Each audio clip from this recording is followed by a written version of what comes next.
Tere õhtust siis, minu nimi on Andres Põhjala ja tänan teid tulemast tänasele webinarile kaassõltuvusest ja Karpmani kolmnurga seosest.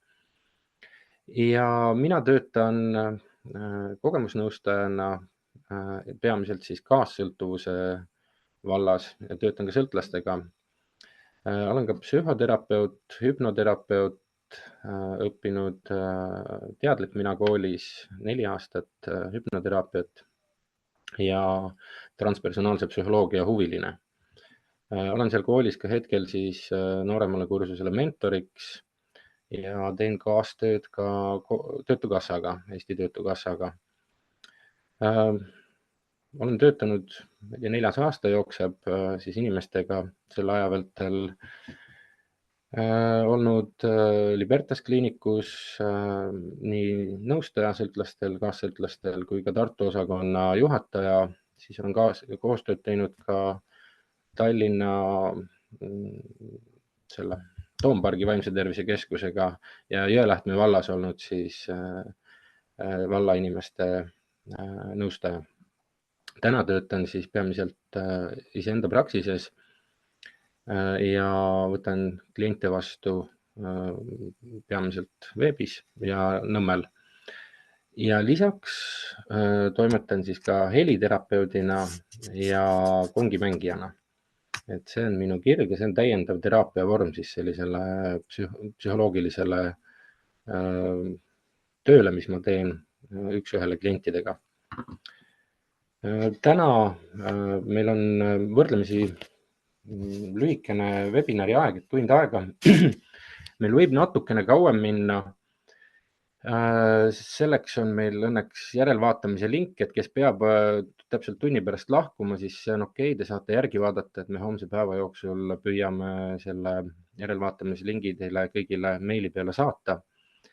Ja esialgu siis räägimegi natukene enda kogemusest ja mis on Karpmani kolmnurk, selle seos kaassõltuvusega ning hiljem siis lõpupoole vastame küsimustele, mis teil on, et paar inimest saatis küsimusega meili teel, et püüame need nii hästi ära vastata, kui saame. Ja Kerli, ma annan sõna sulle nüüd. Tere kõigile ka minu poolt. Mina siis olen Kerli Siimanson. Olen 40-aastane naisterahvas, olen ema 3 pojale ja olen ettevõtja. Et siis ettevõtja olen täiesti erineva suunaga ettevõtja. Olen loonud sellise brändi nagu virtuaalassistendid, mis tegeleb äritugiteenuste pakkumisega, et täna kuskil aasta aega ma enam ise virtuaalse assistendi tööd ei tee ja olen seal siis juhi rollis, meeskonnajuhi rollis ja vahendaja nagu. Ja minu põhirõhk praegu läheb teisele ettevõttele nimega Fookuspunkt ja Fookuspunkti missiooniks on siis inimeste teadlikkuse tõstmine erinevate sõltuvuste teemal, kuid peamiselt kaassõltlase toetamine. Ja teeme seda siis läbi veebiseminaride, koolituste, kursuste, kogemuslugude jagamise. Et ma olen ka ise loonud ühe oma kursuse 4-nädalase teekonna kaassõltuvusest ise olemisse siis oma kogemuse baasil ja selle kursuse mentor ma siis olen. Et isiklikult ma ei oma eraldi mingisugust nii-öelda paberit kogemusnõustajana või psühholoogina või terapeudina ja siis sellel teekonnal inimeste teadlikkust tõstes ma siis olengi kutsunud appi endale erinevad terapeudid, kogemusnõustajad, erinevad spetsialistid, kes siis tutvustavad oma meetodeid ja siis kutsun rääkima inimesi, kes on siis läbinud selle teekonna kas siis sõltlasena või kaassõltlasena ja tulevad jagama siis oma kogemuslugusid, mis meid inspireerida saaksid. Nii, aitäh sulle, Kerli. Et kogemusnõustaja on siis see, kes on teatud elukogemuse mingid raskused enda jaoks läbi töötanud ja siis nüüd toetab teisi sellel teekonnal. Et ka minu jaoks oli alkoholisõltuvus ja kaassõltuvus. Aga ma tahaksin tegelikult alustada seda kohtumist väikese meditatsiooniga, kus me läheme kujutlusse. Et meie kujutlusvõimel on, ütleks võib-olla sama suur jõud meie reaalsusloomes, kui on meie uskumustel. Et see, mida me ette kujutame oma meeles, see tihtilugu hakkab realiseeruma. Ja ma palun teil mõelda ühele probleemolukorrale näiteks või millelegi, mida te soovite, et teie elus oleks teisiti, parem. Ja kui te olete selle ühe asja nagu välja mõelnud, siis palun teil settida ennast mugavalt toolis sisse. See võtab mõne minuti, ütleme 5 minutit. Ja sulgege silmad ning tooge tähelepanu hingamisele.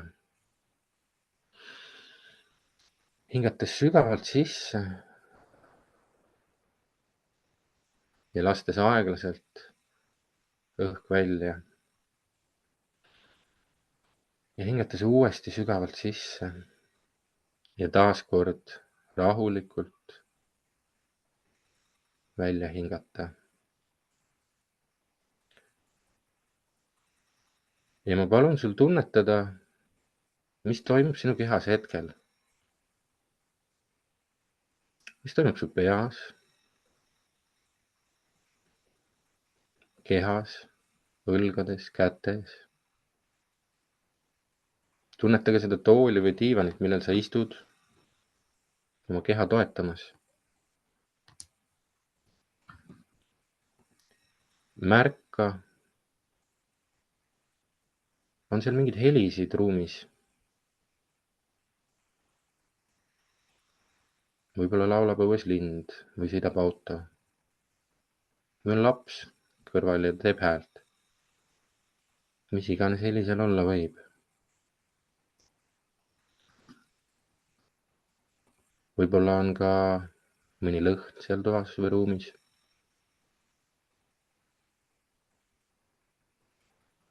Märka ka enda tundeid. Mis kohas sa oled hetkel? Lihtsalt märkamise pärast. Milline on ruumi temperatuur? Kuidas sa tunned seda oma kehaga? Väga hea. Ja palun hinga uuesti sügavalt sisse.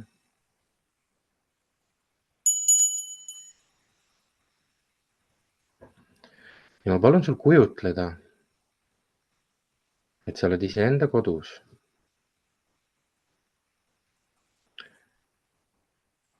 Aga seekord seal kodus olles ei ole enam seda probleemi, mis sul oli, millele sa mõtlesid. See on möödanik. Märka, mis on seal kodus teisiti. Vaata seal ringi. Ja kujutle neid värve, mis seal on, hästi kirkaks, elavaks. See, mille pärast sa olid mures, see on muutunud. Vaata veel seal kodus ringi, neid inimesi, kes seal veel on. Võib-olla ei olegi inimesi, võid ka loomi vaadata. Loo endale just see, kuidas sa tahad tunda.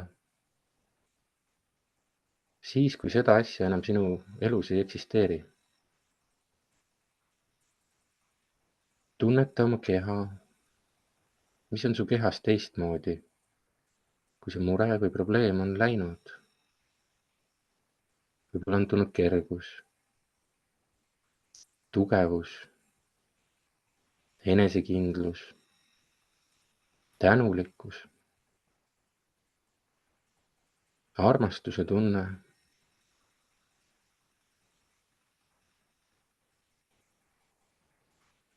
Märka iseennast just nüüd, praegu seal oma unistuste kodus. Võib-olla on sinu kodu muutunud. Võib-olla on see hoopis uus kodu. Uute inimestega.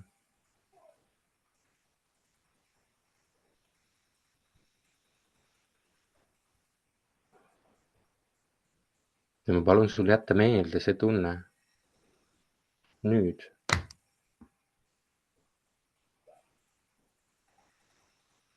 See on sinu uus reaalsus.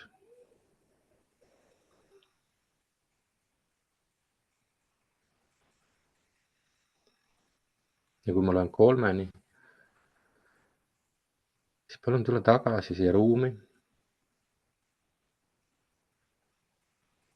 Ja sa oled täis uut energiat, elujõudu, tahet luua muutust. Ja sinu vägi on sinu käes. Sina saad teha kõik, mis sina soovid. 1, 2, 3.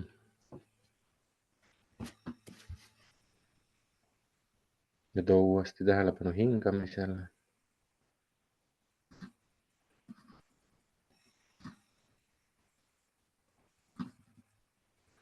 Nii.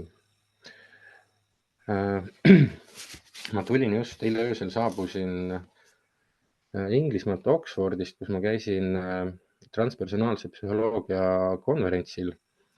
Ja seal oli üle maailma olid siis ülikoolide esindajad, praktikud, filosoofid, igasuguseid erinevaid huvilisi, väga palju töötubasid toimus seal. Et sealt ka see kujutluse asi mul mõttesse tuli, ma kasutan ise kujutlust väga palju muidugi oma töös, et meie teadvus, see, kus me oleme oma teadvusseisundites ja ka emotsionaalselt, miks me teeme seda tööd täna siin, et me resoneerume sellega, mis on meie sees. Väline maailm peegeldab ja näitab meile alati seda. See vastab tihtilugu paljudele küsimustele ära. Et kui meie toome muutuse enda teadvusesse, muudame oma uskumust, uskumus võib-olla, et paarisuhete kohta, et näete, et mul ei õnnestu kunagi midagi või mul läheb alati ühtemoodi. See on mingi kogemuste põhjal tekkinud uskumus või siis keegi on sisendanud meile sellise uskumuse. Siis seda me ka loome oma ellu ja meil ei hakkagi miski õnnestuma. Kui me kasutame kujutlusi sellisest tulevikust, mida me soovime, kogedes seda nüüd ja praegu justkui see oleks juba juhtunud ja valime mõelda teisiti, et mul õnnestub. Minu jaoks on ka terve ja armastav, austav paarisuhe olemas, siis tegelikult see asi saab muutuma hakata. Vastasel juhul see tõenäoliselt ei muutu. Ja see muutus, kõlab küll klišeena, aga muutus algabki minust endast, sinust endast.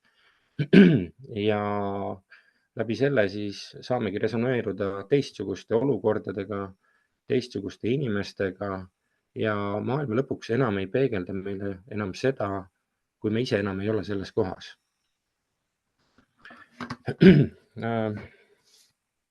Kerli, kas sa tahad rääkida enda kaassõltuvusest enne?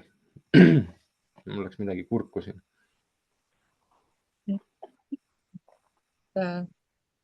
Mina olen siis olnud kaassõltlane ajast, mil ma ennast mäletan.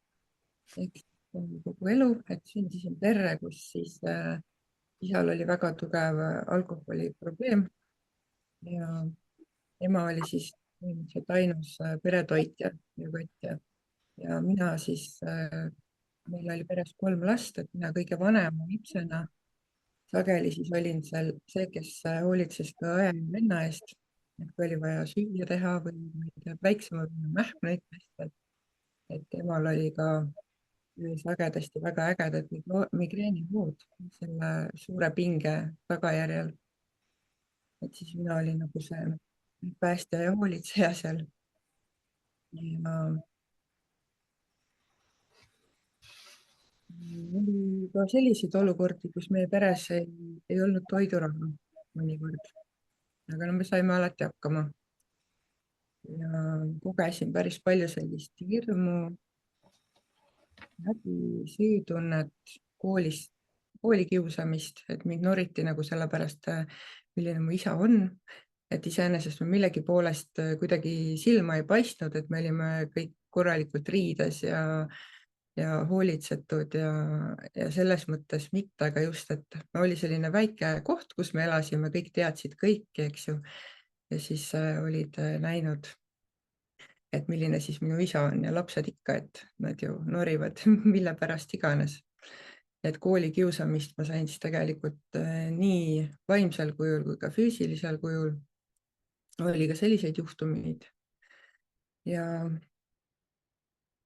kui ma siis sealt kodust kunagi välja kolisin, põhimõtteliselt niipea, kui ma täisealiseks sain, siis minu esimene kooselu oli siis 11 aastat vanema mehega. Ja see kooselu tegelikult oli nagu vihma käest räästa alla põgenemine, ütleme nii, et see kujunes isegi veel õudsemaks kui see, mida ma kodus olin näinud. Et seal oli mängus siis nii alkohol, narkootikumid, teised naised, meie kooselu ajal tekkinud lapsed mujale ja selline pidev hirmu all elamine, nagu juba sa kartsid, millal see järgmine kord tuleb, on ju. Et kogesin seal samuti siis tugevalt sellist vaimset vägivalda ja ka füüsilist, et olid paremad ajad, kui räägiti ilusaid sõnu, aga olid ka ajad, kui loobiti asju ja mind sealhulgas, on ju. Et kuskil 7 aastat, jah, 7 aastat olime siis selles suhtes, et ma olen mõelnud selle üle, et kuidas see nii kaua sai kesta. Et eks see oligi seetõttu, et minu taluvuslävi oli juba niivõrd kõrge selle kogemuse baasil, mis mul siis oli.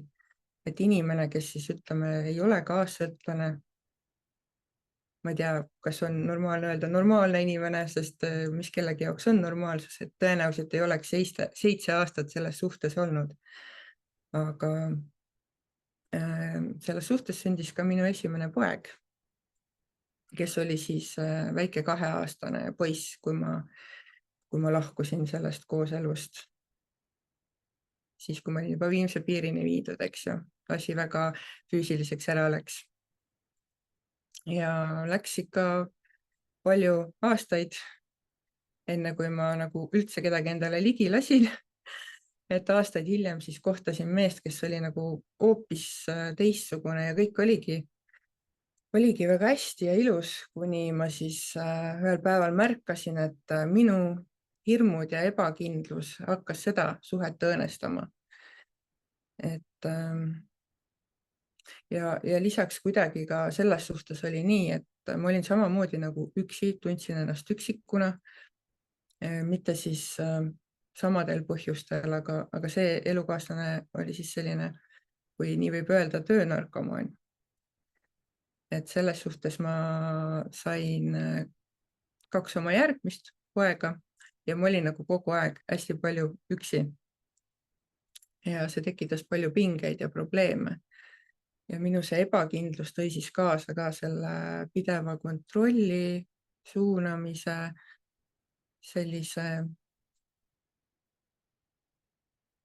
No põhimõtteliselt ma muutusin nagu inimeseks, kes oli minu eelmine elukaaslane veidi käitumise poolest.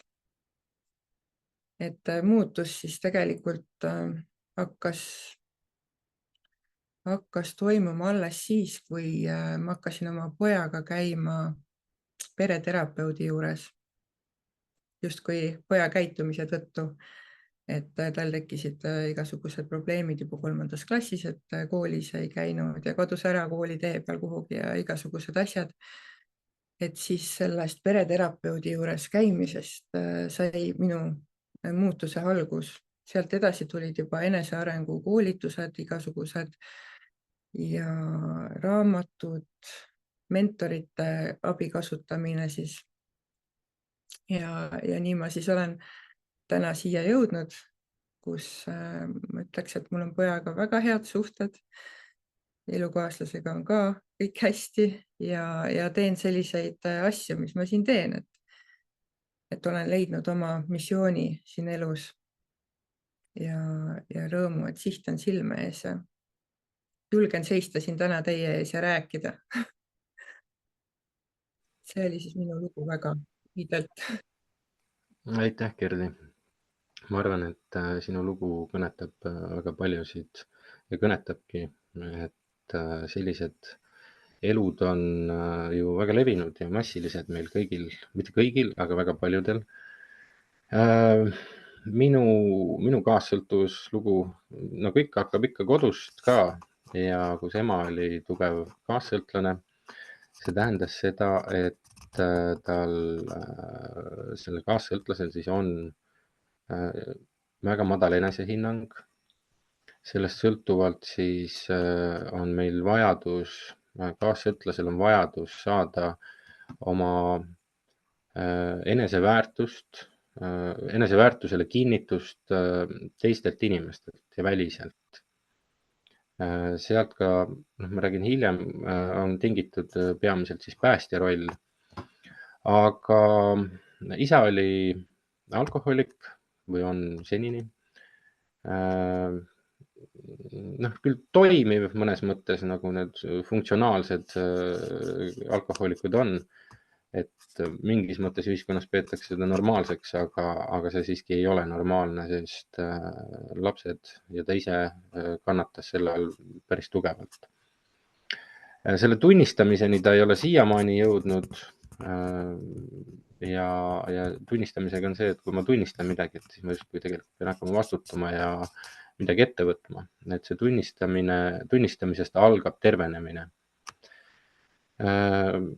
Iga asja puhul, ka kaassõltlase puhul tunnistada, et ma jah, tõesti olengi kontrolliv ja sellel on oma mõju teisele inimesele.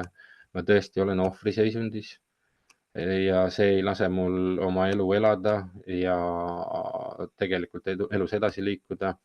Või et ma olen päästja, et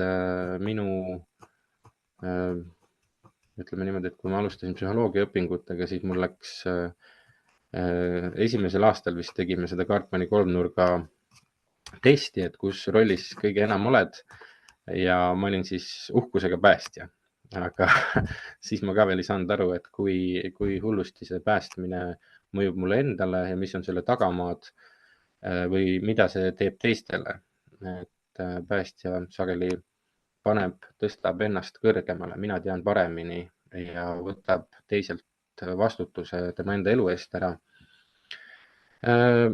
Aga jah, siis läks umbes paar aastat aega, kuni ma suutsin tunnistada, et tegelikult olen ma ka ohver, sest ma pidasin tolles hetkes ohvrit selliseks väetiks, jõuetuks ja mina ei tahtnud seda olla.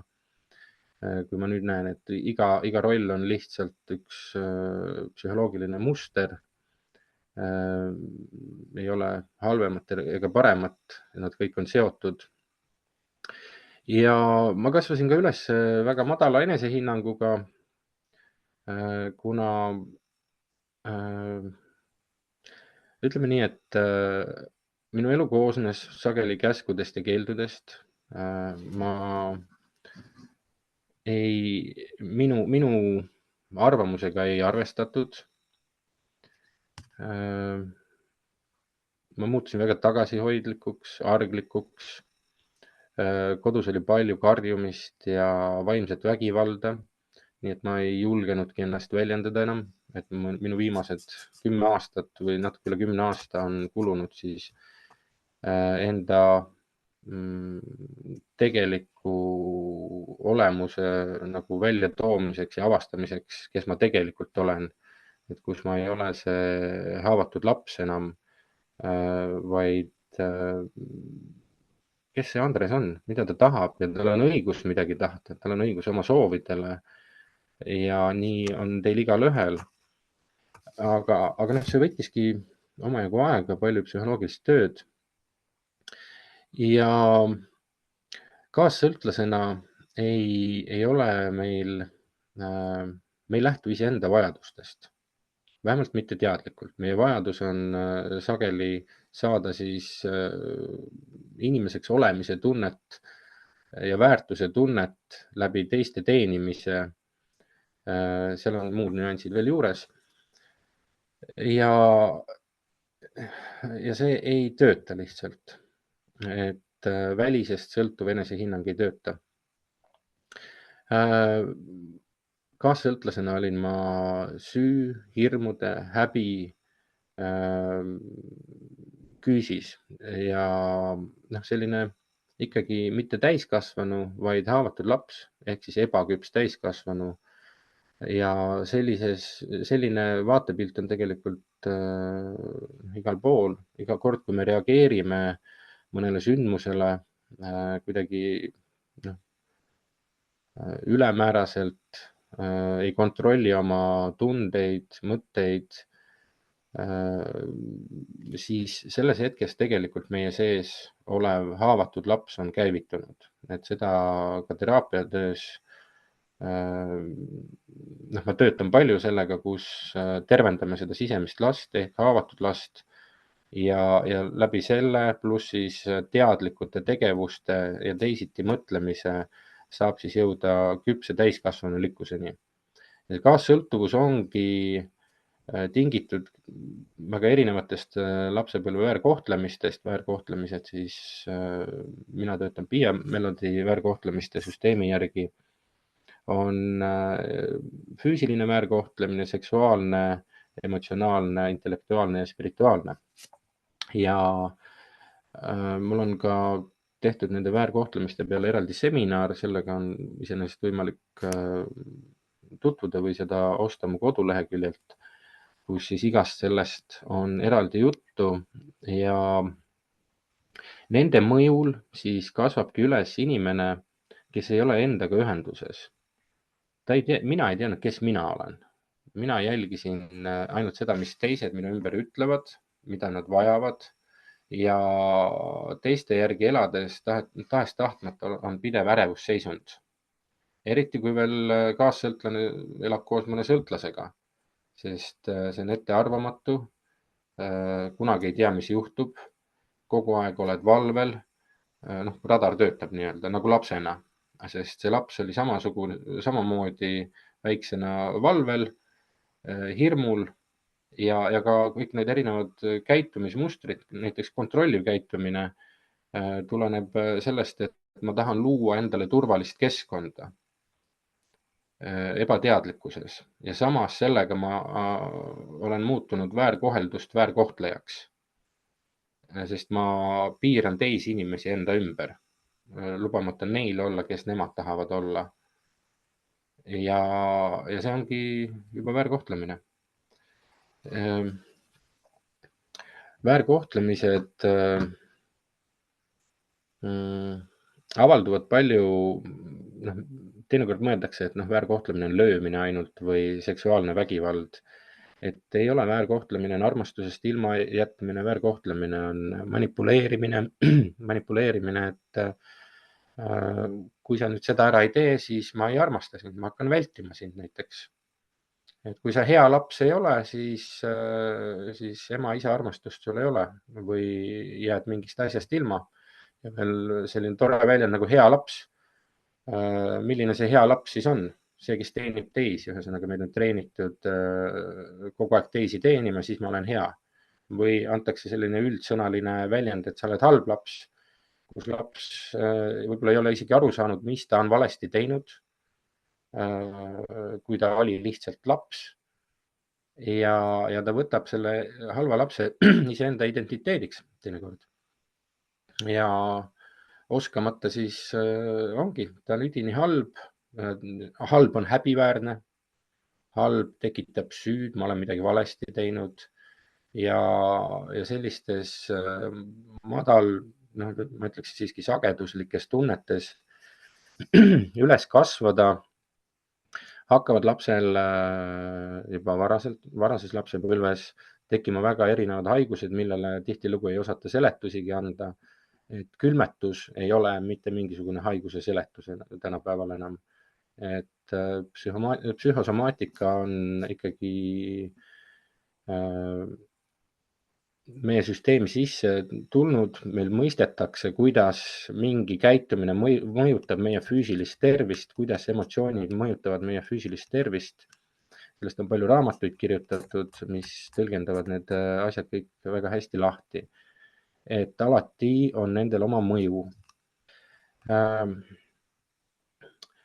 Ja nii ma siis kujunesingi samamoodi piirid ette, nagu mu emagi ja isagi, et me võtame ka oma piiride süsteemid üle vanematelt või keskkonnalt, kus me oleme ja laperdame elus ringi.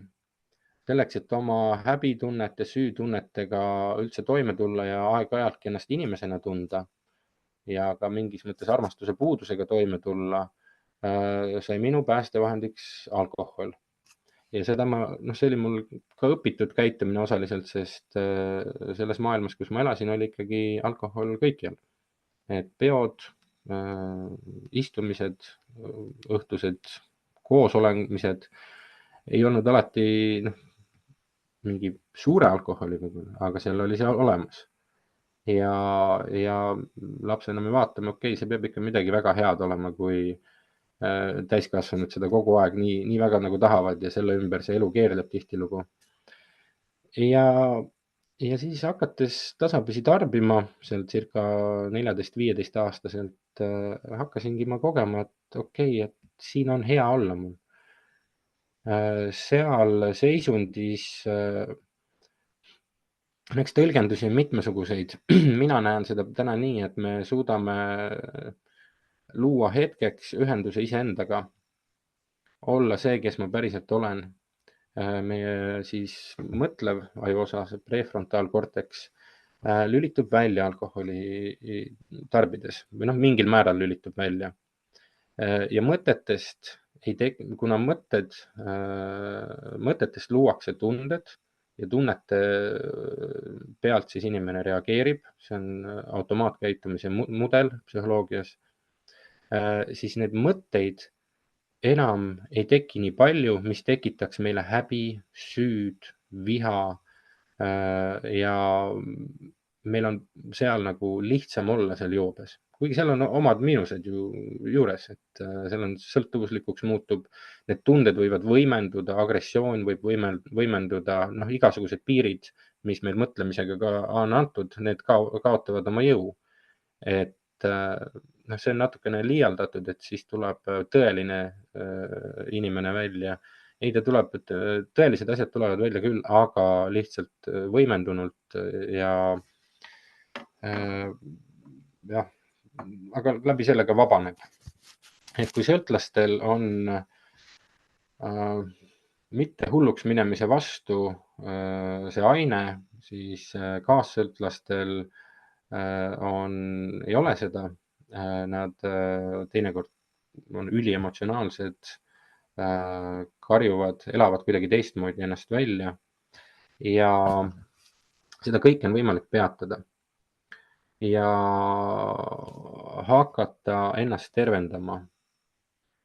Ja selle üks vahendeid, mida ma olen läbi aastate kasutanud nii enda kui oma klientide aitamiseks, ongi siis see Karpmani kolmnurk, mis on selline psühholoogiline mudel, mis näitab siis 3 rolli, mis on düsfunktsionaalsed, teineteisest sõltuvad ja teineteist mõjutavad rollid. Kerli, sa võid võib-olla selle pildi panna sellest mudelist, kui sul on võimalik, või sellest kolmnurgast. See on ka peaaegu kolmnurk. Et Karpmani kolmnurk, Stephen Karpman, ma arvan, et oli seal 1950-ndatel vist, lõi selle ja sealsed päästja, las ma aitan sind, ohver, vaene mina ja agressor, siis peegeldavadki väga hästi kogu seda mudelit, mida kaassõltlane iseenda sees läbi teeb ja mina näen mudelit, ma arvan, et teised ka siis näevad. Et kes ei näe, see võib öelda.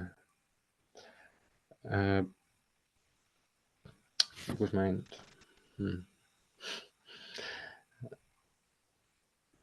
Iseenda sees ja väljaspool. Et Cartmani kolmnurk võib siis olla niimoodi, et mina olen päästja, mul on ohver, keda ma päästan. Ja siis on seal ringis veel kolmas inimene, kes siis süüdistab. Seda kutsutakse, agressorit kutsutakse ka tagakiusajaks. Ja siis ta võib veel muutuda natukene teistmoodi, see dünaamika seal. Et ma ise käin läbi kõik need rollid ja see võib toimuda väga kiiresti. Et ühes hetkes, kui ma olen päästja ja päästja, nagu ma ütlesin enne, et päästab soovist või vajadusest olla vajalik, vajadusest olla väärtuslik ja tihti, nagu Kerli sinust ma sain aru, et sa pidid ka vastutust võtma väga noorelt seal vist teiste eest. Et päästja võib ka vastutust võtta vanemate eest ja võib-olla, kui emal on poeg ja isaga on need probleemid, siis poeg tahab alati ema aidata. Samamoodi tütrega, et mina olin pojaks ja mina olin siis ema päästja ja õppisin emalt päästmist, kuidas ta alati andis teistele, jättes ennast siis nagu ilma. Ja seal on nagu suur rahulolu selles, kui ma saan nagu anda. Andmises ei ole mitte midagi halba ja ka nii-öelda teenistuses olekus, et ka mina tunnen, et ma olen teenistuses, toetamaks ka teisi inimesi, mis on sõltlaste 12 sammu programmi 12. samm tegelikult, aidata siis teisi. Aga see päästja teeb seda valel alusel. Ta teeb seda, et saada oma eneseväärtust sellest. Ja ta annab ennast tühjaks. Tal on piirideta andmine. Ja sealt, kui ta on tühjaks andnud ennast ja see ohver näiteks ei ole vastu võtnud, keda ta aitama läheb, kas siis sõltlasest kaaslast või siis töökaaslast, kes millegagi päästja arvates kohe piisavalt kiiresti ei saa hakkama või neid mudeleid on veel palju. Ja ta tunneb, et teda ei võeta vastu, järelikult ta ei ole saanud oma rahuldust olla piisav ja väärtuslik. Ja sealt ta võib siis liikuda väga kiiresti kas agressoriks, näiteks ta läheb süüdistama tagakiusajaks või siis ka ohvriks, et mind ei hinnata, minust ei hoolita, sest ta võtab nii isiklikult seda kõike kohe. Et mul emal on tore komme solvuda, kui ma käin tal külas aeg-ajalt Lõuna-Eestis ja siis ta teeb süüa alati, ta teeb alati nii palju teda ja alati ei jõua nii palju lihtsalt süüa. Ja ma ju teie pärast tegin seda. Et see on selline pehme näide sellest aga kas sa küsisid ka minu käest enne, kas ma soovin süüa praegu? Et seda tihtilugu ei ole, tehakse lihtsalt valmis. See on selline ilus näide, ütleme nii, on palju karmimaid näiteid inimestel. Ja siis, kui ma ütlen, et ma ei soovi, siis ta muutub ohvriks. Sealt ohver hakkabki manipuleerima. Et seda ikkagi nagu, sest tema teeb süüa armastusest küll, aga ka soovist olla väärtuslik. olla hinnatud emana või siis inimesena. Ja siis, kui seda temalt vastu ei võeta, siis üks hetk on ta ohver, ta ei armasta umbes mind ja teine hetk on ta juba süüdistaja, et teiega ei tea mitte kunagi ja mis teil viga on ja söök tuleb ära süüa, kontrollija veel. Et selline on üks selline näidetest. Kerli, kas sa tooksid, sul olid väga head näited. Kuulaks hea meelega sinu näidet ka. Kui me mõtlesime siin selle Karpmani kolmnurga peale enne veebiseminari, siis kuidagi kõige esimesena tuli ka nagu näide emana pähe, et sa küll rääkisid näite emana, aga et sageli emad just ongi nagu selles päästja rollis, et eriti veel, kui on tegemist sellise kaassõltuvusega emaga, et ta on võib-olla ise väga selline kurtidele kõrvadele rääkija lapsena või kuidagi hooletusse jäetud, et siis kaassõltlasel hästi iseloomulik on ju väga nagu äärmuslik käitumine, et siis üritades võib-olla vältida, et tema lapsega oleks nii, siis ta nagu sageli liigub hoopis sinna teise äärmusesse. Et kui toome näite, et lapsel on mingid õpiraskused näiteks koolis on ju, võib-olla tal on ATH, mis on hästi levinud probleem praegu või mingi ärevushäire, et siis ema võtab ka kindlasti selle päästja rolli ja aitab võib-olla isegi teeb ära tema eest koolitöid, et säästa siis seda last kogemast seda pettumust, valu, mingeid negatiivseid emotsioone. Et võib-olla ta teeb neid asju isegi siis, kui laps pole isegi palunud tema abi ja viib kooli kohale, toob ära, viib trenni, viib sõprade juurde, kõik on ju, et hoiab nagu vatid ees. Ja järgmisel hetkel, siis see ema ongi nagu päästja rollis ja järgmisel hetkel, kui ta lõpuks on nagu, ta on väsinud sellest, et lõpuks hakkab märkama, et näed, mul on oma asjad kõik tegemata, ma ei ole saanud oma hobidega tegeleda või ma ei tea, tööülesanded on tegemata või iganes ja on väsinud, et siis järgmine hetk on ta siis nagu selles ohvri rollis, kus ta hakkab kurtma ja kiruma, et miks mina pean üksi kõike tegema, keegi ei aita. Et järgmiseks on siis sealt edasi see agressor on ju, et kui keegi läheb ütlema midagi, et kuule, et võib-olla sa ei peaks tegema lapsele kõike ette-taha ära ja tema eest koduseid ülesandeid, et siis sa võid saada sellise vihapuhangu sealt vastu, on ju. Et see on üks selline asi, mida ma ka enda puhul olen muidugi tähele pannud, et oskasin näiteks tuua kohe. Või siis töötaja ka, et nagu töötajad on mingid osad töötajad, kes võtavad teiste kohustused enda kanda, lähevad alati appi, päästavad olukorra, et asendavad või teevad kellegi töö ära, on ju. Et mis seal taga on, et ongi see, et sa saad siis olla ju hea inimene. Sa meeldid siis inimestele, siis sa saad seda head tähelepanu ja armastust on ju vastu või siis eeldada ka ei saa.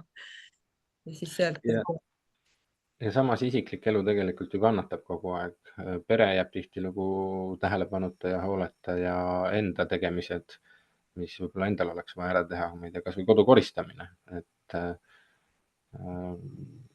selline väiksem näide.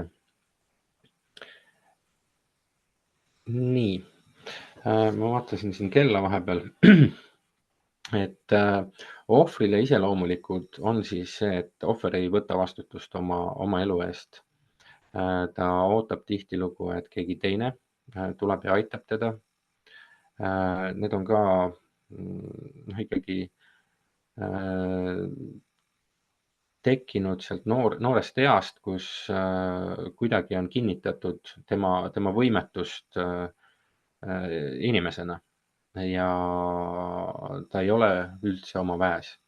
Ohvritel on kõige sagedasem see, et neil on väga palju erinevaid selliseid müstilisi haigusi. Üks haigus ajab teist taga ja palju kurtmist, et saada hetkekski seda tähelepanu, mida ta vajab või sellist ta saab nagu energiat sellest, aga see ju ei tööta lihtsalt. Sellest välja tulemine tuleb teadvustada. Kõigi nende asjadega on see teadvustamine ja teadvustamine on eraldi töö ikkagi, mis minu elus on toiminud läbi kirjutamise suurelt jaolt ja õppimise. Ja ohvril tuleb mõista, et tema ise on oma elu eest vastutav, mitte keegi ei muuda seda ära. Et kui mul on rahaprobleemid, siis ma olen ise selle eest vastutav. Ei ole valitsus süüdi, ei ole, ma ei tea, tööandja süüdi, et ta ei anna mulle rohkem raha. Ei ole keegi teine, minu valikud on need. Samamoodi suhtes, kui mina valin jätkuvalt olla vägivaldses suhtes, siis see on minu vastutus. Ja muutuda saab alles midagi siis, kui ma võtan selle ohvri kaebelaulu ja agressori süüdistuse ja päästja sellise heaks olemise tõstan kõrvale täiesti ja teadvustan oma rollid kõik ära ja siis saab see nagu muutus tulla. Et ohvril on vaja ka enesehinnanguga tegeleda, nagu kõigil nendel rollidel. Meis on nad kõik olemas paratamatult, mingites hetkedes jooksevad läbi nad kõik ja abi küsida. Ja kui ma saan aru, et mul on tõesti vastutus oma elu eest, vastutus tähendab seda, et ma hakkan midagi tegema teisiti. Minu elu saab muutuda siis, kui mina muudan midagi oma elus, kui ma hakkan teisi valikuid tegema. Selleks tulebki hakata lugema, suhtlema vastavate inimestega, käia teraapias, osaleda gruppides ja hakata tundma õppima seda, kes ma siis olen enda sees päriselt, mida mina tahan, mida mina vajan. Ja nii ebamugav, kui see ka ei ole, see võib olla alguses ikkagi päris hoomamatult nagu võimatu isegi, et ma tõesti, kuidas ma valin ennast, no see ei ole nagu okei, et kuidas ma ütlen naabrimehele, et ma ei tule sinuga appi aeda parandama, et mul on oma asjad vaja ära teha või see oli mingisugune näide lihtsalt, et lähtudes endast. Nendel valikutel on tihtilugu nii, et me käime siis äärmustes ja selleks, et keskteed leida, ongi vaja äärmused tihtilugu mõlemalt poolt läbi käia, sest vastasel juhul me ei tea, kus see tervislik keskkoht olla võib. Et ka kasvatustöös teinekord me võime muutuda isekaks, väga isekaks. Ja siis sealt saab tagasi tulla. Isekus ei ole iseenesest halb. Et eneseväärtustamine on see, kui ma teen seda, mida mina vajan ja mis on minu soovid, arvestades ka teiste inimestega mõõdukalt. Isekus on see, kui ma tahan, et teised inimesed ka teeksid seda, mida mina tahan. Ja see on kontrollijatele väga, väga omane ja süüdistajatele ka. Et tuleb õppida piire tundma, mis on minu piiride süsteem. Seda saab vaadata väga lihtsalt oma vanemate järgi, kui iseennast on esialgu raske vaadata, sest sealt ma olen nad tavaliselt võtnud või olen täiesti vastandlikuks muutunud oma vanematele, mis on ka tihtilugu ikkagi äärmuslikkus. Et otsida, luua tugivõrgustik endale sõpradest, nõustajast või grupi liikmetest, kus inimene siis parasjagu tegeleb sellega. Ja päästja rollist ka välja astuda see, et ma ei pea tegema ilmtingimata seda heategu nii-öelda nagu ära. Et piisab sellest, kui ma olen oma sõbrale või pereliikmele empaatiline kuulaja, mitte ei hakka kohe lahendama teise inimese eest tema probleemi.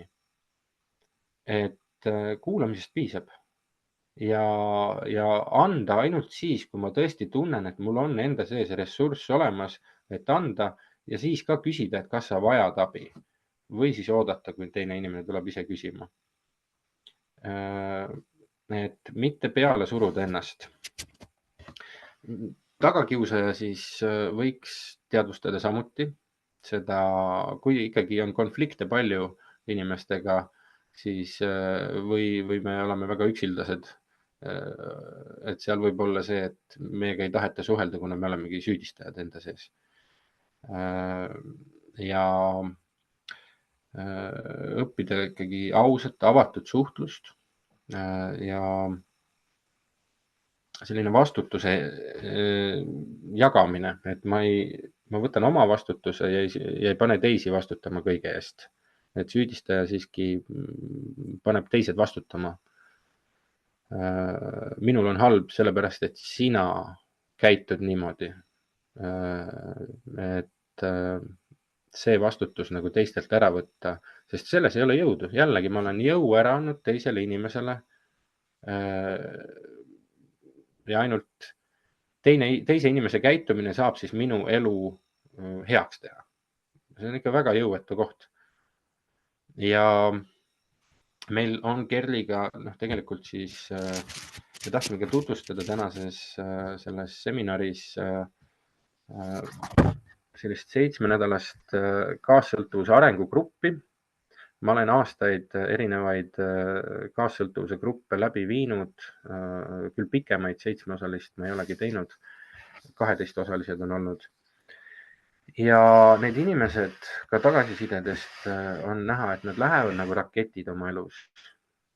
Nii nagu mu enda elus ka oli, et kui ma võtsin tähelepanu teiste inimeste pealt ära ja hakkasin tegema neid asju, mis oli mul vaja teha ka tööandjaga, et ma ei muretsenud ette kõigi ohtude pärast, mis tema ettevõttes võivad juhtuda, vaid jäin oma tööülesannete juurde ja jätsin vastutuse siis juhile oma firma juhtimise eest või ka kaastöötajatele nende enda tööülesannete eest, siis mina sain oma tööd paremini teha ja mina sain oma elu paremini ja mul jäi nii palju energiat üle lihtsalt, et ma saingi tõusta läbi selle täiesti uuele tasemele inimesena. Ja meil siis on algamas järgmisest kolmapäevast Tallinnas üks majas Nõmmel 7-nädalane grupp, kus meil on 7 teemat, kus me suhtleme, vestleme, teeme praktilisi harjutusi ja lõpetame kongirännakuga. Et see kongirännak on selline, ma olen kasutanud varasemalt hüpnorännakuid lihtsalt, katsetanud nendega ja inimesed tihtilugu on juba sellepärast tahtnud kindlasti käia kohal. Et kui me töötame raskete teemadega teinekord, siis on sinna vaja ka kergust luua lõppu. Kongi heli ja see on Lamades siis kontsert, kes võib-olla on käinud kongi rännakutel, need teavad, kes ei ole, siis soovitan väga proovida ja kutsun loomulikult ka gruppi, et meie teadvusseisund muutub või õigemini me läheme muutunud teadvuse seisundisse, kus aju tegelikult muutub plastilisemaks. Meil hakkavad igasugused kaitsed maha minema. Me läheme alateadvusega ühendusse seal. Kaitsed, mis ei luba meil näha või tunda. Ja me saame oma päris olemusega kontakti nendes rännakutes. Ja läbi selle on võimalik näha ja kogeda uut potentsiaali oma elus. Kuidas on tunda seda tunnet, et ma usaldan tõesti maailma? Selle asemel, et ma kontrolliks kogu aeg. Mis tunne on päriselt olla avatud südamega ja vaadata oma kaaslasele otsa mõistmisega, mitte hukkamõistuga. Et ma tõesti näen ja saan aru, et sul on raske selle asemel, et olla trigerdatud tema käitumisest oma emotsionaalse seisundiga, mis tuleb minu lapsepõlve haavast.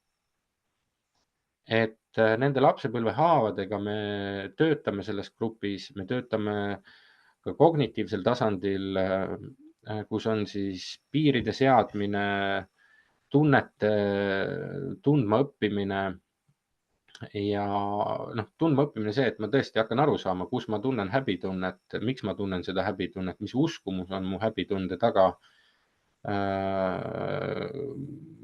Kas see on üldse minu häbitunne või ma olen üle võtnud oma vanemate häbitunde ka vastavalt siis mingile uskumusele. Et minu kodus oli uskumus, et rikkad inimesed on kõrgid inimesed ja samas vaesed on ikkagi tegelikult siuksed parasjagu, kuidas see on, seal oli, mul ei tule sõna nüüd. Okei, las ta jääb. Madalamana tundsid ennast ikkagi. Ja see oli see kaitse, et ja ma siis kõndisin selle uskumusega ringi. Terve elu olen ringi kõndinud. No ikka ei ole lihtne sellest ilma uskumust muutmata, ilma valimata või loomata endale uut uskumust, hakata tõeliselt elus nagu edasi liikuma, elust rahuldust tundma ja elusust enda sees tundma, elust naudingut tundma. Või armastus teeb haiget, on paljudel inimestel uskumus. Armastus ei tee haiget, mitte kunagi. Haiget teevad need võib-olla kogemused ja hirmud, mis me oleme saanud. Haiget saame läbi selle, mis on meiega juba toimunud, kus meid armastuseks peetakse seda, et kui keegi kontrollib sind, ema kontrollib hommikust õhtuni ja siis ütleb, ma nii väga sind armastan. See ei ole armastus ju. See on tema hirm selle ees, et minuga midagi juhtub. Ja meil ongi vale uskumus ja arusaam üldse, mis see armastus on. Et nende selliste asjadega kõigiga ongi vaja tegelikult töötada, luua või siis õigemini saada emotsionaalselt intelligentseks. See tähendab seda, et ma olen teadlik enda tunnetest. Ma olen teadlik enda emotsioonidest. Ma olen võimeline neid läbi töötama sel ajal, kui ma kõnnin ringi kasvõi. Et ma ei lähe reaktsiooni, ma saan aru, et nüüd midagi toimub minus ja ma märkan seda. Ma ei süüdista teist inimest selles. Ma võtan vastutuse oma kogemuse, elukogemuse eest. Ja kui teine inimene ongi vägivaldne, siis minu vastutus on mitte olla selles suhtes võib-olla, panna piirid paika, et niimoodi minuga ei tohi käituda või ma ei ole siin lihtsalt väga pikalt, kui see jätkub. Et kõik ikkagi taandub minule endale, minu valikutele. Aga seda on vaja õppida, seda meile lapsepõlves ei õpetatud, seda meile koolis ei õpetatud ja see on okei ja see on normaalne, et meil on sellised mustrid meis endas olemas.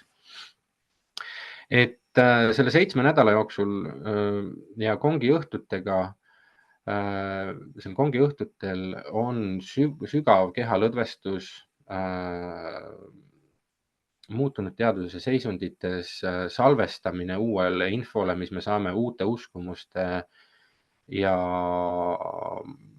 võib-olla ka tundekogemuste integratsioon, et saaks kiiremini minna meie muutus. See kiirendab protsessi. Ka peale kongi rännakut, kui me oleme veel muutunud teadvuse seisundis ja mõnda aega isegi veel, toimuvad need muutused, aju on siis nagu loonud, seal ajus on muudatused toimunud, et asi ei toimi nagu vanaviisi enam ja siis sinna sellest lähtuvalt saabki ka uus, mida te õpite, mida te hakkate kogema, salvestuda ja integreeruda. Et ma loeks võib-olla ette ka, et millega me tegeleme seal. Esimesel kohtumisel on emotsionaalne Bermuda kolmnurk. Seal on hirm, häbi ja süütunne, mis on kõige laastavamad tunded meie sees. Ja vastavalt nendele tunnetele me käitume. Me teeme valikuid. Kui meil on oht tunda häbi, siis me teeme kõik, et me seda häbitunnet ei tunneks. Hirmust lähtuvalt teeme valikuid. Hirmust lähtuvalt võib meil terve elu elamata jääda. ja samamoodi süütundega. Et nad kõik on ka vajalikud tunded mingil määral, et reguleerida meie toimimist ja käitumist siin ühiskonnas. Aga kui me oleme juhitud neist, siis meil elu ei ole nagu elatud eluna. Uskumuste jõud on teine kohtumine. Vaatleme uskumusi, kuidas nad kujundavad meie reaalsust, kust nad tulevad, mida nendega ette võtta. Eneseaustus ja eneseväärtus, tugeva mina kujundamine, et vaatleme seda enesehinnangut, kus teda on lõhutud, kus ei ole lastud meil selleks päris minaks välja kujuneda ja kes ma olen siis tegelikult või kes ma olen praegu mõnes mõttes ja kelleks ma võiksin saada. Neljas on siis piiridest ja tasakaalust, kuidas hoida ennast ja teisi. Enda reaalsuse omaks võtmine, minu keha, mõtlemine, tunded ja käitumine. Et me ei pruugi isegi aru saada näiteks seda, et meil on vaja süüa. Et selleks, et mul oleks energiat, pean ma regulaarselt toituma ja võib-olla mul ei ole õpetatud seda lapsepõlves. Või mõned inimesed, et on vaja trennida, on vaja kõndida, et mu keha toimiks. Et mu keha ja meel on seotud alati. Et kui ma tunnengi ennast paremini, kui ma olen käinud 30 minutit kas või jalutanud või siis inimene, kes on ülekaaluline ja ta ei pruugi sellest isegi aru saada, et ta on ülekaaluline ja teadmatus sellest, kuidas teatud toidud, joogid lihtsalt koguvad selle rasvana ja liikumisharjumused, et kui ma ei ole seda reaalsust nagu endale teadvustanud, et kuidas ma tegelikult käitun ja sellepärast mul ongi halb, sellepärast ma ei olegi suutnud võib-olla suhteid luua, siis siin seda me õpime tegema nii-öelda. Enesehool, kuidas täiskasvanuna oma vajadusi, soove märgata ning neid täita, see läheb natukene ülekattesse sellega, et lapsena meie vajadusi, soove sageli eirati ja nüüd meil on siis vaja uuesti üle vaadata tegelikult, mis on minu vajadused ja et mul on õigus oma vajadusi rahuldada ise ja paluda ka teistelt. Meil on emotsionaalsed vajadused on meil, teised inimesed on vajalikud selleks, et neid täita. Me ei saa ise kõiki oma emotsionaalseid vajadusi või füüsilisi vajadusi täita. Ja mõõdukuse kunst, kuidas leida tasakaal reaalsuse kogemises ja väljendamises. Et kuidas siis leida, seda me seal siis vaatleme, töötame sellega. Me oleme kõik väga erinevad mingis mõttes ja väga, väga sarnased samuti. Et siin ei ole kunagi ühtset valemit, selleks oleme ka väga palju erinevaid lähenemisi inimestele ja endale praktiseerinud ja õppinud. Et ma oleksin võimeline toetama erinevates kohtades, erinevate uskumussüsteemidega inimesi. Ja üks mõte, mis Kerliga siin hiljuti mul rääkides, eile hommikul oli see vist isegi millalgi, et me oleme muutuvas maailmas. Me oleme väga muutuvas maailmas, ühiskonnas. Üks suuremaid muutusi praeguses hetkes on tehisintellekt ja tehisintellektiga kaasnev toimub tohutu kiirusega, mida me veel võib-olla hetkel isegi ei adu, aga väga palju on ühiskonnas muutusi, on palju hirmu, on sõjad, on pandeemiad, nälg, majanduslangused, meeletu hirmu külvamine. Ja kui me selles maailmas ei saavuta emotsionaalset intelligentsust, kui me ei juhi ennast ise, vaid oleme sellest maailmast nagu täielikult mõjutatud või ka osaliselt, osaliselt niikuinii me oleme, aga kas või hirm, et see tehisintellekt tuleb ja võtab meie töö ära. selle asemel, et olla seal süüdistaja rollis, me seal ka ju käime neid rolle pidi, ohver, vaene mina, mult võeti töö ära ja siis süüdistan selles maailma, aga me ei muuda seda kohta. Meil on võimalus sellega kohaneda ja võimalus on kohaneda, kui me tunneme iseennast ja teadvustame, mis meiega toimub, tervendame oma haavu ja kasvõi tehisintellekt, et ta tuleb ja ta on siin, ta on muutnud juba palju ja muudab veel rohkem. Aga kui me võtame kasvõi suhtumise, et ta on inimese jaoks ja ta annab mulle palju rohkem ressurssi, võib-olla mingi tööga, mis ta saab ära teha, selle asemel see inimressurss, inimjõud saab luua ja teha hoopis väärtuslikumat asja, mida ainult inimene saab teha. Et kui palju on praegu inimesi rakendatud kohtadesse, mis võiks täielikult masinate peal olla. Ühesõnaga minu üleskutse siin sellises suuremas plaanis ongi, et tegeleda endaga sügavuti, et toimida ka tulevases maailmas, et anda eeskuju oma lastele, kuidas toimida. Kui me anname eeskujusid lähtudes, olles Karpmani kolmnurga eri rollides, siis meie laste tulevik kujuneb samuti väga raskeks, sest nad võtavad meie pealt kõik selle üle. Kerli, ma vaatan, aeg on juba üle, et võtaks küsimusi äkki või tahad sa lisada midagi? See teadlikkus ongi kindlasti esimene samm, et seal 7-nädalasel kaassõltuvuse arengugrupis on ka siis, et saad teadlikuks oma emotsioonidest, mis seal taga on, kuidas nendega toime tulla ja see uskumuste osa on just minu kogemuse põhjal ka eriti nagu oluline, et hakates iseendaga tegelema, ennast tundma õppima, uurima, siis vaatama enda sisse, et ma avastasin sealt tegelikult selliseid uskumusi, mis ma olen kodust kaasa saanud, mis on reaalselt nagu minu elu nii tugevalt mõjutanud ja hoidnud mind kinni kuskil kohtades, et kui sa nagu teadlikuks saad, alles siis saab ju midagi ette võtta selles osas.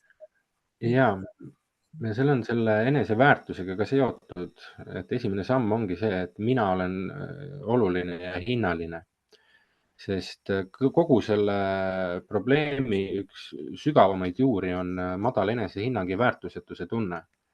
Ja kui ma hakkan tegema samme väärtustamaks ennast, see, et ma töötan iseendaga, investeerin iseendasse, et see ongi juba üks samm enesehinnangu tõstmisel, et ma olen et kasvõi, et ma olen väsinud ja ma lähengi võib-olla massaaži või terapeudi juurde või gruppi, et ma panustan selle iseendasse, kuigi alguses võib-olla see nii ebamugav ja me ei näe võib-olla, mis sellest ikka kasu on küll kasu, et elu hakkab muutuma. Jah. Ja selle lingi ma panin ka siia chati, kus vaadata lähemalt selle arengugrupi kohta ja järelkirjas siis saadetakse salvestus teile ja seal on ka kogu info olemas. Et olete oodatud. Tule võtta. Ma võtaks võib-olla küsimused, need, mis on siin 2 küsimust, mis saadeti ja loeks need ette ja siis võtame praegustelt osalejatelt, kes soovib küsida, saab küsida. Nii, ja küsimus on, tere, kas on kuidagi võimalik mõjutada raske alkoholismiga inimest, et tal oleks vaja nõustajat? Üksi sellest välja rabelimine on väga keeruline ja lihtsalt alkoholist eemal olek kas hirmu, sulgudes alkoholivastane süst või siis vanglas viibimise tõttu suure tõenäosusega tema kainust ei taga. Ehkki inimene on juba varasemalt kogenud, et ei taheta ta neil teemadel rääkida. Lause, et ma olen sinu pärast mures, ainult ärritab teda, sest elu jooksul on neid muretsejaid liiga palju olnud. Et kas ja kuidas on võimalik mõjutada, on ikka võimalik mõjutada, vaadates siis enda, üks asi on, et ma olen sinu pärast mures, võib ka öelda, et ma olen iseenda pärast mures sinu kõrval. Ja vaadata, millised on minu need päästja käitumised selle inimesega kooselus. Hakata lõpetama neid päästvaid, kontrollivaid käitumisi ja iga olukord on erinev, et ma ei saa sellest küsimusest täpselt aru, et mis dünaamika seal on. Seal võib olla ema ja laps, seal võib olla abikaasade vaheline, seal võib olla sõbraga, et ja teinekord võib lihtsalt küsida, et kas sa ei arva, et su probleemid on näiteks seotud alkoholiga või mõne muu selle sõltuvusainega. Aga ennast tuleb hakata armastusega nii-öelda eemaldama sellistest olukordadest.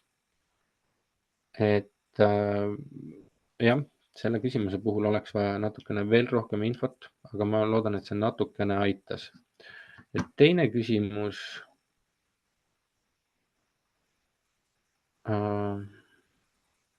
on, kuidas vabaneda suhtesõltuvusest? Seda juba tean, et tuleks tähelepanu hoida iseendal ja oma tegevustel, kuid kas on midagi veel? Kuidas jõuda nii kaugele, et mitte oodata teistelt, et nad täidaksid minu vajadusi ja puudujääke? Näiteks tähelepanu ja läheduse vajadus, rääkimise vajadus.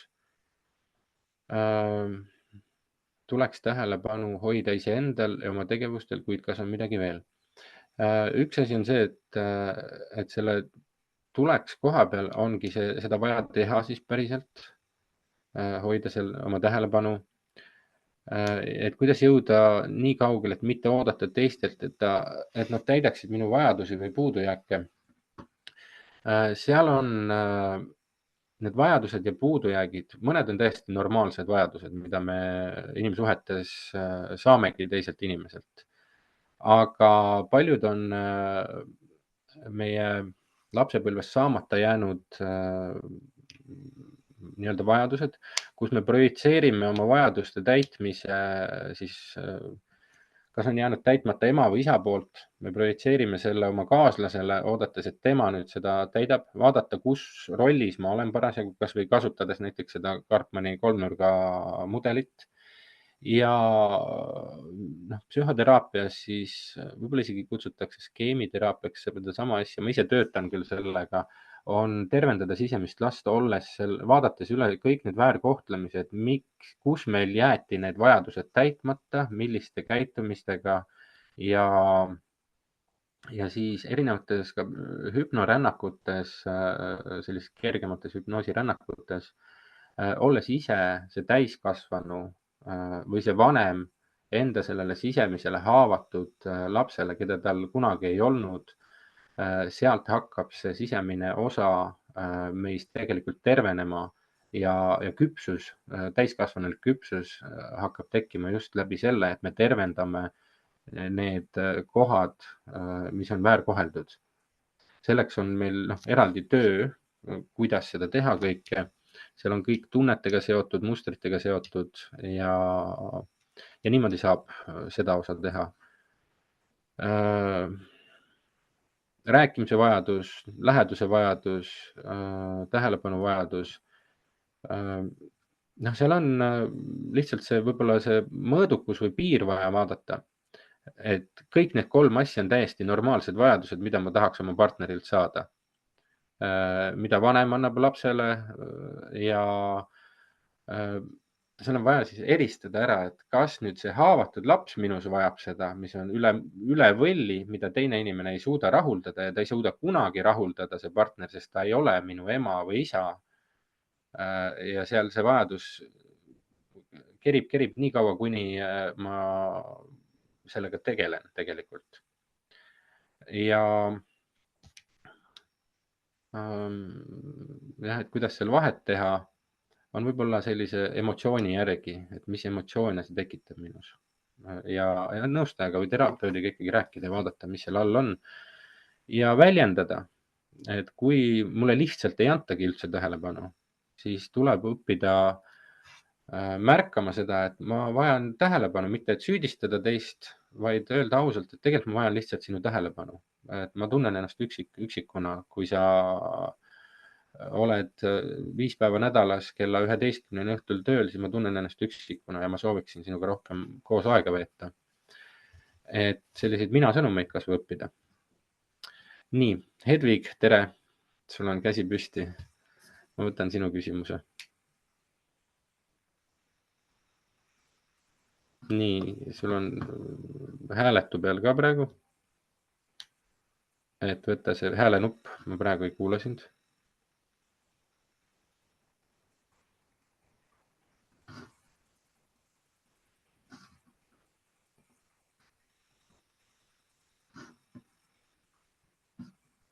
Nii, see kirjutab. Aga siin on küsimus selle 7-nädalase arengugrupi kohta, et inimene ütleb, et on selline, kes unustab kohe ära. Et kas see kuidagi salvestub ka see kursus? Mul oli plaanis salvestada kõik need kongirännakud, mida me teeme, et neid oleks võimalik kodus kuulata ja kas või uinumiseks kasutada. Et võiks iseenesest kaaluda seda. Seal on see, et kursusel me jagame isiklikke lugusid ja võib-olla siis osalejatelt küsida, et kui paljudel on okei salvestamine, et lihtsalt privaatsuse huvides ma esialgu ei plaaninud salvestada kogu kursuse audiofaili nii-öelda, aga seda saab koha peal, et võib-olla kui ainult meie räägime mingit osa, aga me teeme märkmeid seal ja me jagame materjale Kerliga, et selles suhtes ta salvestub ja see salvestub teisse endasse.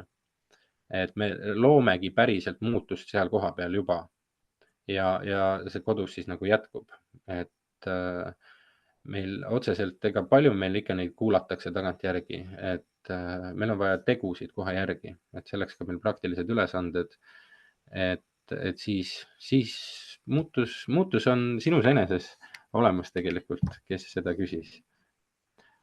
Tegelikult see teooria ongi ju kättesaadav kõikjalt, ka raamatutest on, aga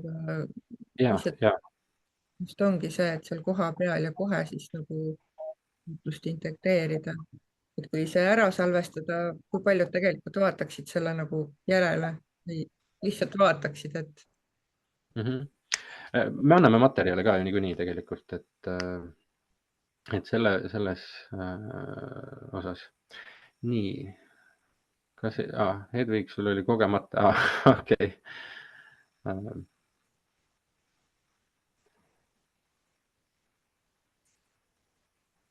Kirjale, jah. Teooria kohta saab küll ka kirjalikku materjali ja ka selle Karpmani kolmnurga ja selle kohta anname seal ka põhjalikud materjalid, et sellega. Nii, kui tegu on ema ja alkoholisõltlasest pojaga, kas siis on võimalik emal ennast sellest suhtest kuidagi eemaldada? Empaatia poja vastu ju ära ei kao. On võimalik, oleneb, kuidas, kas nad elavad koos, elavad lahus, et julgustada võib-olla siiski,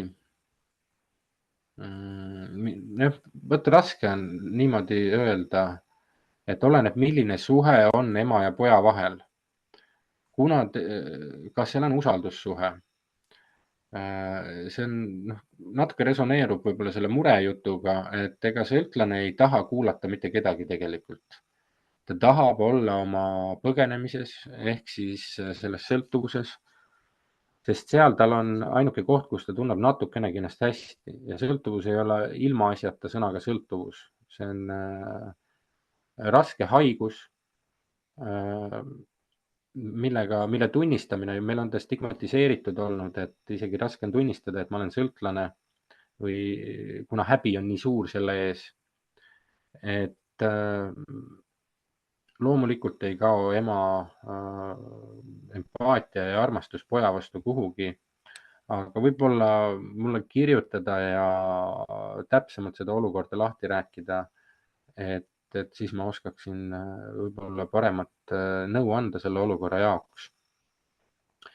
Et ja teine asi on see, et kui ma viskan oletusi praegu õhku, et kui see ema aitab alati poja jamadest välja rahaliselt, emotsionaalselt, et see on ka selline päästmine, mis päädib sellega, et see poeg ei vastutagi, ta ei oskagi vastutada lihtsalt oma elu eest ise.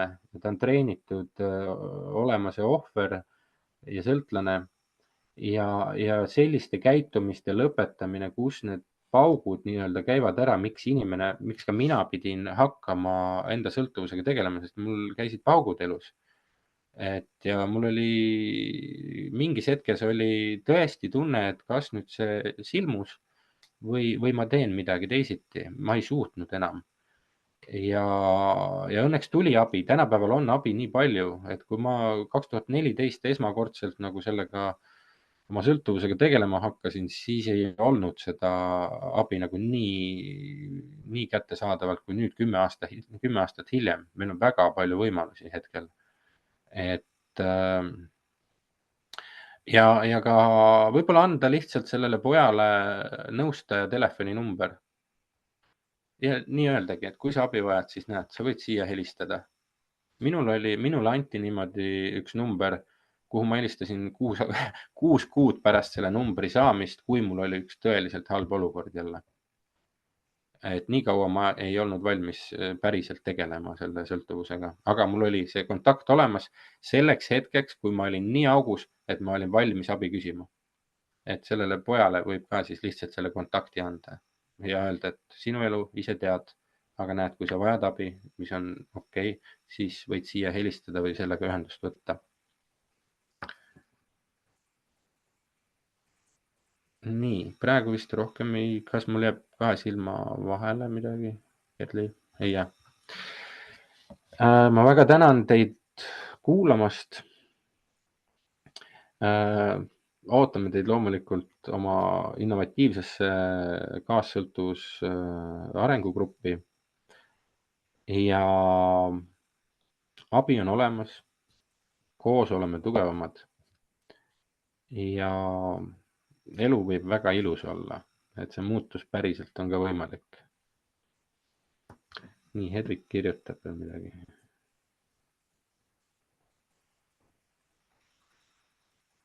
Aitäh, kirjutas. Aitäh sulle ka. Et saadame siis järelsalvestuse ja edu kõigile edasiseks.